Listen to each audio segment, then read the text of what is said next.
friends. Forever not knowing how to start a video. Today's video is going to be a little bit different than some of my other ones. I have seen all of your requests on doing another paranormal video, and I know that all of you are really wanting one, and I will have more of those up for you guys. I'm just kind of trying to figure out like what I kind of want to talk about. This one is not going to be like a scary, spooky video. This is going to kind of be a little bit more kind of like, I guess, like a vlog slash story time on a certain subject. And I was actually laying in bed, and when I was trying to think up what I wanted to talk about with you guys, I started thinking about a certain situation, and I got really emotional about it. I kind of felt like maybe I thought of that for a reason when I was trying to think of a video to do, and so I kind of decided that maybe I would talk about that in a video. The only way that it really relates to the paranormal at all is the fact that that is what I shared in common with this person that I'm going to be talking to you guys about. But I will get into that, and hopefully this isn't confusing or whatever. But I mean, if you just really want to see another one of my paranormal videos, you don't have to watch this one. But if you do keep watching, thank you so much for watching, and also for your support. I appreciate it so much. Everybody has been seriously so awesome. You guys have made me emotional on so many levels. I didn't even think that you know. Like, I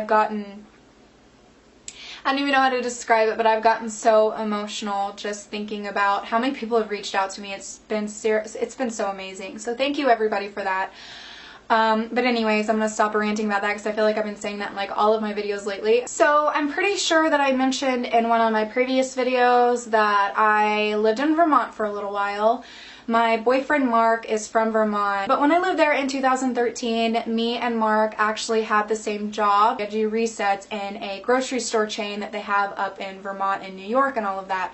And we worked on a team with several other people, and we would go into these stores and we would basically just reset the shelves and stuff like that. Like, very boring. But anyways, that was what our job was. And because we worked on a team with a bunch of different people, we all had to be there at the same time and kind of do the same thing. But we didn't go to the same store every time we went. We would go to a ton of different stores all through Vermont and New York and all of that. When I first started working there, Mark already had the job and he already knew everybody there. But when I first started working there, the first man that I met was just this really sweet man. I remember looking at him thinking that he just looked so happy. He was one of those really smiley, like, older men. And he looked like he was probably like in like 70, 75, somewhere around in there. He's an older man. And he was just so smiley and happy and so nice, and he introduced himself to me, and like he was instantly like my favorite, one of my favorite people. And still is one of my favorite people, and so is another man that I worked with on that team, but he's still one of my favorite people that I have ever met. And I didn't even really know him that long. Because we had to go to so many different stores and stuff like that, some of the stores we would go to were like 2.5 hours away, so we would have to get up really early in order to be at the store at 8 to get there in time. So we started carpooling a little bit with that man. We did have the intention of he would carpool sometimes and then sometimes we would carpool, but unfortunately me and Mark never actually picked him up and had him ride with us, and it's still something I regret ever. It was something that just slipped my mind and we kind of never offered, but I still regret it to this day. But anyways, he would pick us up. We would drive to work with him whenever we had to go to further away stores. Mark would always sit in the front seat and I would always sit in the back, and most of the time I would just kind of listen to the conversations, but even if I wasn't talking, there were always the best conversations going on in the car. Like, he would just talk about his family, and oh my god, like, he spoke so fondly over his wife and his children. And he was just such a happy, positive man, and he just spoke so well about people that he knew. And he would just talk about his family, and he would talk about like traveling on all these places that he had gone to. Him and Mark would have these really awesome, inspiring heart-to-heart conversations, and I would just be sitting in the back seat and I would just be listening. But the one thing that I love the most about listening to these conversations is if I started noticing that if me or Mark ever said anything negative, that he would always come back with something positive, or in the most subtle and inspiring way ever, he would turn this negative thing that we were talking about into something good. And he never talked about anything bad, like, ever. It was always really positive, good things. And at the time when we would ride with them, I didn't realize that I would remember these conversations and I would store them in my heart and I would like think about them. Like, I didn't know that at the time. Sorry. I have never in my life met anybody that was positive all the time, ever, out of anybody that I've ever known. I actually probably know more people that dwell in negative, and I'm one of them sometimes, but I've never known anybody that has been as positive as he was. He was such a good, positive, and uplifting person, and he said things that really made me and Mark think. A lot of the conversations that we had were actually very personal, but we would talk to him about stuff, and Mark had some really good conversations with him about things, and George would give him advice, and he was just really awesome, and he wasn't afraid to tell you like it was, but in the most subtle, inspiring, and beautiful way. He just opened your eyes a little bit about who you are as a person and to be more positive. When I lived in Vermont, I didn't have any friends, literally at all. It was probably the loneliest time of my life I've ever had. I only had Mark, and I only had the people that I worked with. I didn't have anybody at all, and it was really frustrating. I really wanted to have friends and for people to like me while I was there, but for whatever reason, I had a really difficult time connecting with anybody and feeling close to anybody when I lived there. And it was just a really hard time in my life because I was away from my family and all the people that I knew in Arkansas, and it was just really hard.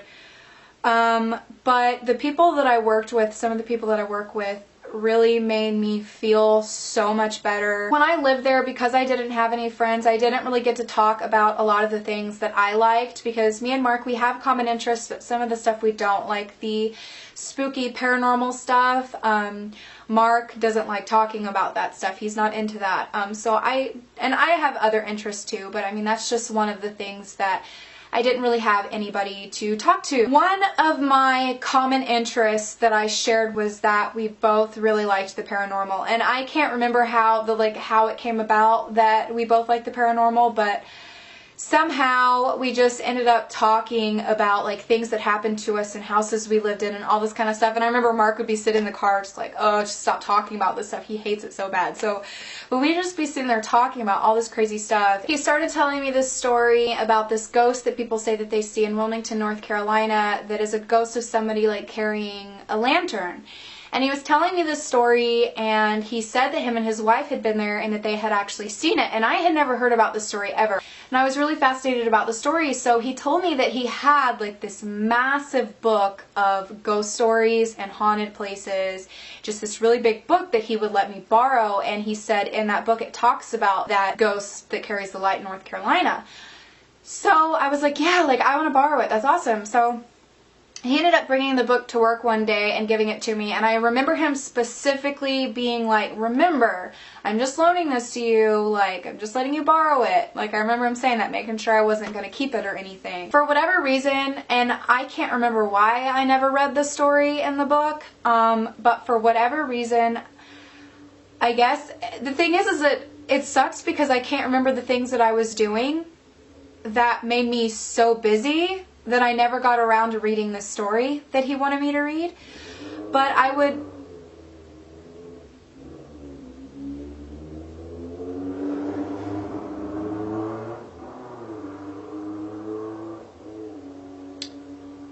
How rude. I can't remember whatever it was that I was doing that kept me from reading the story that he wanted me to read, but I kept putting it off. I would show up at work and he would be like, did you read that story yet? Did you read it yet? And I'd always be like, no, I haven't gotten around to reading it yet, but I'm going to read it. And he'd be like, okay, okay. And he eventually just kind of stopped asking if I had read it.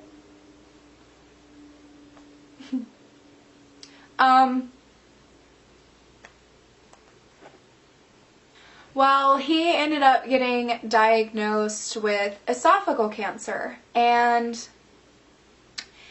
if you've ever known anybody that has been diagnosed with any sort of cancer, sometimes it seems like when somebody gets diagnosed with cancer, it's like downhill from there. He ended up passing away from esophageal cancer, and I never read the story that in the book that he wanted me to read. And like I said, I don't remember why. I'm sure I was probably doing something that didn't matter, like watching Netflix or sleeping. But I never read it, and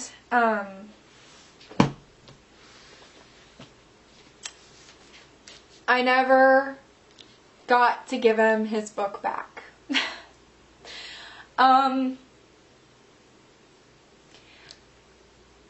God, I didn't think I was going to cry when I did this. I feel guilty to even have this in my hands, because I remember him specifically telling me, you know, I just want you to borrow it. You make sure you give it back. And now I'm all the way in Arkansas, and I still have this book, and I still haven't read the story in it. I literally feel like I can't read the story because it makes me feel bad that when he was alive and we were talking about all these ghosty things, and he really wanted to talk about the story with me and see how I liked it and everything, and he let me borrow this amazing book of ghost stories, and I never took the time to read 3 pages. I'm sure that if he knew that I felt bad, and I'm sure that if he knew that I felt this way, he would find a way to bring up something positive and probably to say, you know, you were busy, it's okay, and you know, sometimes we're forgetful, it's okay. Because he was such a positive person. Sorry, holy crap, this is so embarrassing. I still feel really bad because I would have liked to see how the conversation would have went if I got to talk to him about the story in this book, and I didn't get to do that. I knew him a few months. There was something about him.